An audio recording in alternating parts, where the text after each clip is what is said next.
everyone, and welcome to Nursing to Do and to Be, your one-stop shop for everything nursing. Today we're going to talk about the risk factors for heart attack or myocardial infarction. The previous time we covered the causes for myocardial infarction, and today we're going to talk about the risk factors. So the risk factors, I have them classified into two groups. One is modifiable and the other is non-modifiable or non-negotiable. So for the negotiable risk factors, that is the ones that are modifiable and you are in control, the first one is smoking. Smoking is in your hands. You can change it if you want to, if you are someone addicted to smoke. But the thing is that the nicotine in smoke, cigarettes and other smoking substances, they harden and tighten blood vessels, which, eventually weaken the blood vessel. Also, nicotine as you smoke produces carbon monoxide, which is very toxic to the lining of the vessels. So it ends up damaging it. And that is a modifiable risk factor because you can choose to smoke or not. It's within your means to make that decision. The next is poor diet. Diet that is high in sugar, salt, cholesterol. They all tend to increase your risk for heart disease. So choose your diet wisely because it can kill you. High cholesterol increases the risk of plaque formation, which could be lining the walls of your vessels and further narrowing the supply of oxygen to your heart muscles. Because as the plaque lines up in the inner walls of the vessel, it narrows the space that blood flows through to your heart. Okay. And the next is increased blood pressure. Unmanaged high blood pressure can damage your walls over time. Remember, high blood pressure is due to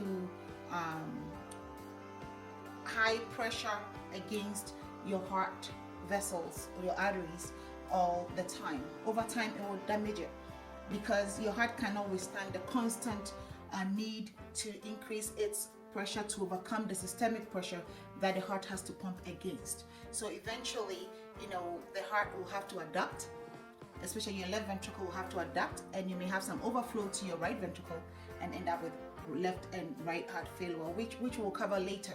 But for now, let's just limit it to this so we don't, take much time off this very important topic. The next is sedentary lifestyle. People who do not exercise or do anything. Lack of physical activity, it's not good for you because it's going to come with weight gain and put you at risk for heart disease. And the next is diabetes mellitus. Diabetes is a very important disease that if you have it, you need to learn how to manage it because it affects all body systems. Diabetes increases your risk for obesity, increases your risk for high blood pressure, which will increase your risk for heart disease. Okay, next is stress. Persistent or managed stress is very dangerous. You can't throw your heart into such conditions because that can eventually lead to heart disease and then lead you to have a myocardial infarction or heart attack. Okay, and then I talked about cholesterol already, and then the next is poor dentition. People who don't take good care of their teeth. Your teeth, if you don't take good care of it, could have bacteria on there that could circulate in your bloodstream and end up forming vegetations on the valves of your heart.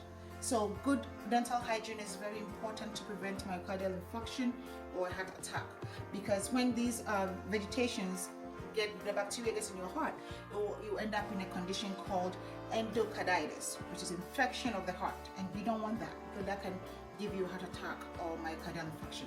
Now let's move to the non-negotiable or non-modifiable risk factors.